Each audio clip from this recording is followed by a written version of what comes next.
5 seconds.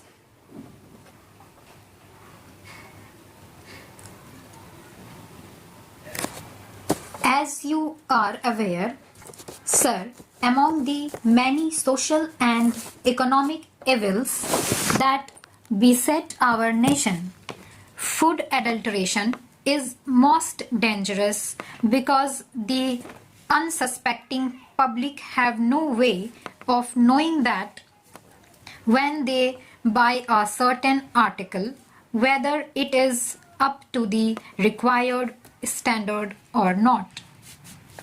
A great deal of quick money has been made by unscrupulous antisocial elements by adulterating foodstuffs.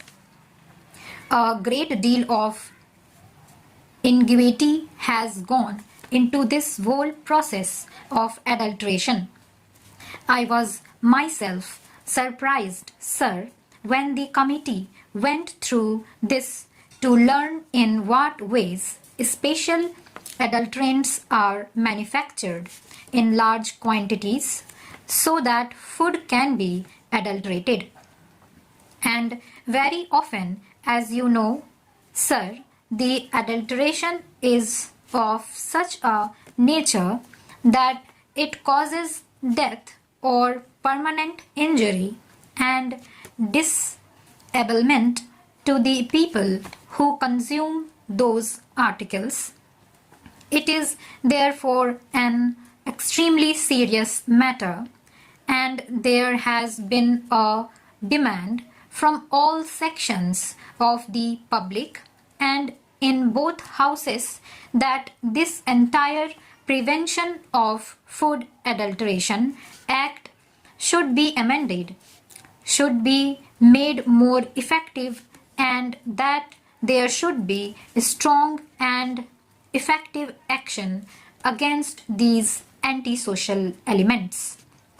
For this purpose, sir, I introduced in this House an amendment to the Prevention of Food Adulteration Act 1954. This act was passed 45 years ago by Parliament.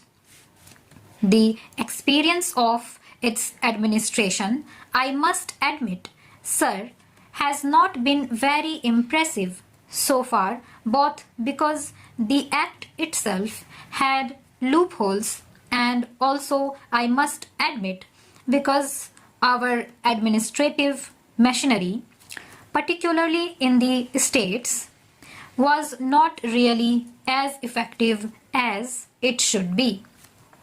Therefore, I introduced this amendment in the Rajya Sabha on August 12. At that time, there was a demand from all sections of this House as well as the members of Parliament from the Lok Sabha and the general public that in view of the very important nature of this legislation, it should be referred to a joint select committee.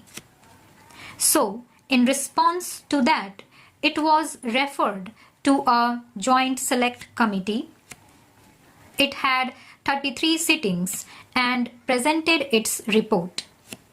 It looked into almost 250 memoranda and discussed this matter for a considerable period of time, about a year. And I would like to express my gratitude particularly to my honorable friend for his wise and mature guidance of the work of the committee, from which we benefited very greatly and we took keen interest in the matter. The bill that has now emerged is definitely a great improvement upon the bill that we had originally introduced. Sir, the basic effort in this bill has been threefold. Firstly, to safeguard the interests of the consumers, because, as I said, it is the unsuspecting consumer, and particularly women and children and weaker sections of the society, who are the main victims of this evil. Secondly, it is to prevent undue harassment to the trader, whether it is the producer, the wholesaler or the retailer. Whereas we should certainly keep a very strict watch upon them, there should not be any cause for undue harassment. And thirdly, the Act should be capable of effective implementation because there was a general feeling among the members of the committee that implementation had been lacking. These were the three major principles that were kept in mind by the committee in its deliberations. Sir, with your permission, I will very briefly put before the Honourable House some of the salient features of the bill that I have now presented. The finest point is that a distinction has been made between adulteration that is capable of easy detection by the eye and adulteration which is not. In other words, if something is adulterated and is visible, at least the consumer has the opportunity to take necessary precautions. But if it is processed and cooked, then there is no way by which the consumer can know whether it is adulterated or not until he has reaped the ill effects of adulteration.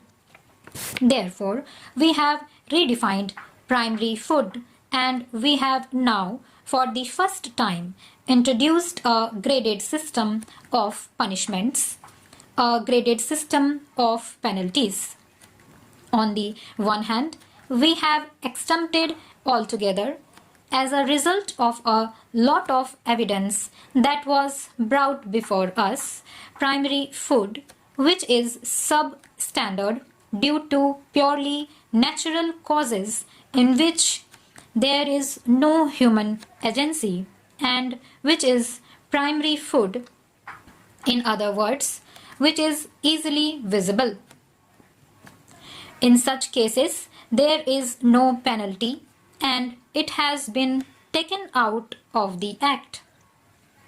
At the other end, for deliberate adulteration which can cause death or grievous injury, we have brought in punishments up to life imprisonment.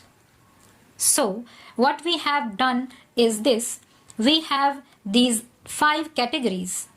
Primary food adulterated due to purely natural causes is exempt. Then there is injurious and non-injurious adulteration.